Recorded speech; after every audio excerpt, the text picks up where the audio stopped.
Hello everyone and welcome back to my channel. Well, hardly a month left to Christmas and we have got so much to do. Now today's card is a very cute and simple card to create if you are into die cutting. Now, when I began my journey with card making, die cutting was something that I was really nervous about. I was not much into that and I preferred mostly just stamped cards. But now here you'll see me doing die cutting in most of my cards, and it is one of my absolutely favorite techniques to create beautiful card fronts. For my card today, I have some absolutely gorgeous dies by Cat Scrappiness, some from the latest release and some from previous releases. Now here I have the gingerbread house die, which is from the latest release. I will be using those cute little gingerbread dies and the little bows. And this is the festive Christmas arrangement die, from where I will be using those little pine leaves. Off camera, I went ahead and die cut all of these pieces. I used green cardstock for my leaves and this beautiful sparkly paper for my gingerbread. Now, all of the cardstocks that I have used here are from the Your Paper Insider subscription box, which is a quarterly subscription box wherein you get at least 20 different sheets of amazing, good quality papers. Now, here you'll see the glitter paper. This is a no shed glitter paper, and I love using this for my focal points and embellishments on my card fronts. Now I have two gingerbread cookies here, and we also have two tiny little bows, one cut out of red cardstock and the other one out of a beautiful light pink cardstock. I like to store all of these die cut pieces and any other little pieces or embellishments in this funnel tray by Cat Scrappiness. Now this measures approximately 3 by 4 3/4 inches, and it is perfect for sorting through small embellishments like sequins or beads or clay sprinkles, or like I did here, I store my die cut pieces here. Now the best part about this tray is that it comes with a cap to keep the embellishments or powders secure until you're ready to pour them out. You will see that further in the video. Well, for my card front, I decided both of these gingerbread pieces will be the focal point of our card, and around them will be the foliage. I did die cut few of those berries, but I didn't end up using it in my final card. So I can save it for a later project since we will be creating many more Christmas themed cards. Now, when it comes to Christmas, I like to use these beautiful, bright, festive colors and add a lot of shine and sparkle on my cards. That's why you'll see I will be using this beautiful, bright red cardstock as my background. And I have so much sparkle with those shiny glitter cardstock that I use to cut out my gingerbread. Well, before we assemble those gingerbread pieces, I decided to add some splatter on this card background. I'm using the Altenew Pure White ink spray and just adding a little splatters here and there across the entire panel. Now here you'll see I'm not very particular of how this ink falls here because I want a very snowy effect and a wintry effect on this card front.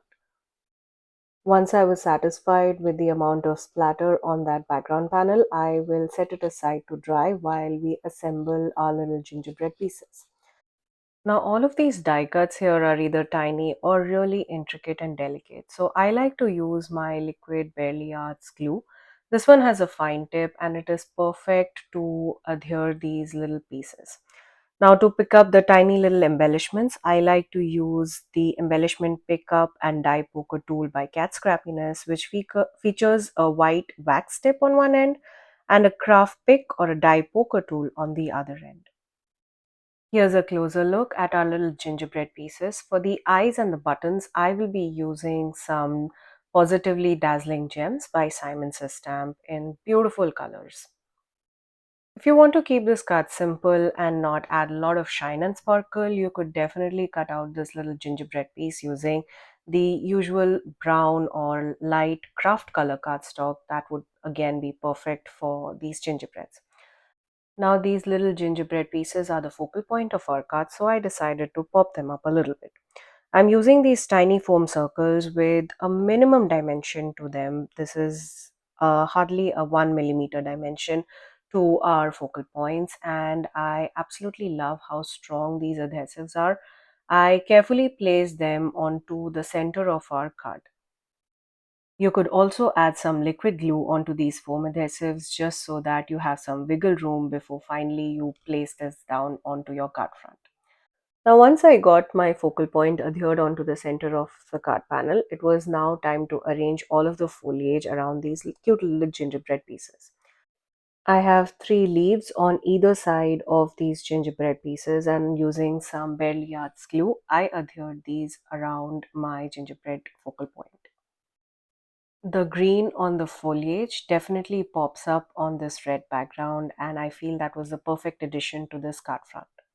Now, once all of the focal point and the foliage was assembled, it was now time to adhere these little dazzling gems onto our gingerbread pieces. Now, for the eyes, I'm using the metallic tones Positively Dazzling Gems. This is a beautiful black shade of these dazzling gems. And the best part about these gems are they have a lot of dimension on them, which I felt was perfect for this card project. Now here's where the cap on that funnel tray comes in handy, where I just need to open it and then slowly and carefully pour in all of those sequin mixes back into the container. Next, I'm using the pastel tones Positively Dazzling Gems to add buttons on both of these gingerbread pieces.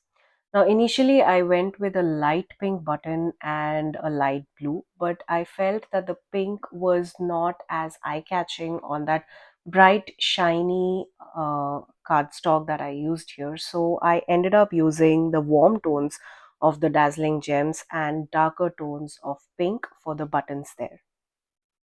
Now, this is the main reason why I like using liquid glue. Here, I'm using the Barely Arts glue because it definitely gives time or some wiggle room wherein you can decide if you need to adjust all of those pieces and finally sticking them onto your card front. Now, here is where I had enough time to remove those light pink shades and use darker pinks from the warm tones Dazzling Gems.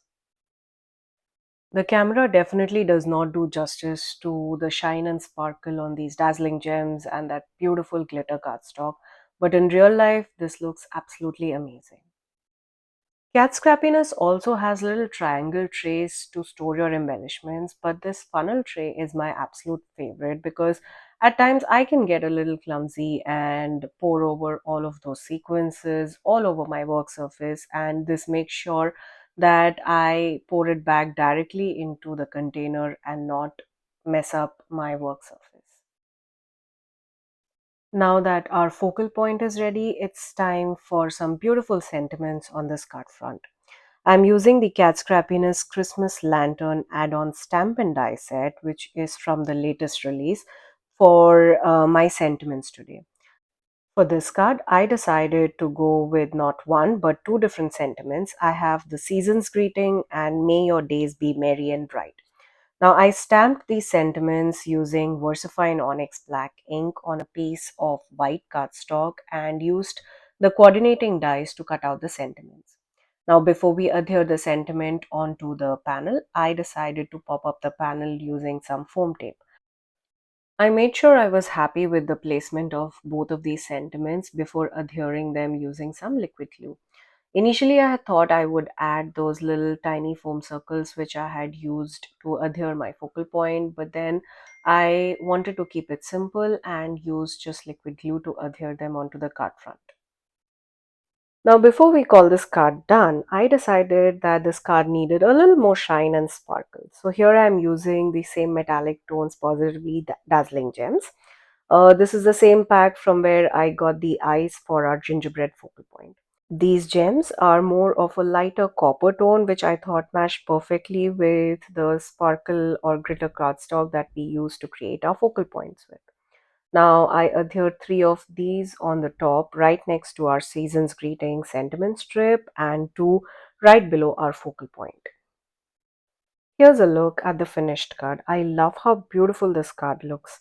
In person, it looks absolutely stunning. I also like the big bold white border around this card front, and it really pops up my center panel. All the products and the supplies that I used to create this card will be linked down in the description box below. Now, all of these links are affiliate links, which means that if you shop using these links, I get a small commission at no cost to you guys. I will see you back with more fun cards that I create for this holiday season.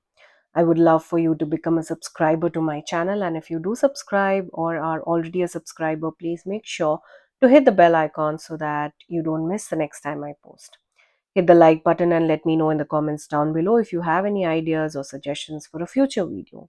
Also, if you'd like to share your creations with me, tag me on my Instagram at rp_shutterbug. There's a link to that in the description box below. Thank you again for joining me today. Until next time, stay safe.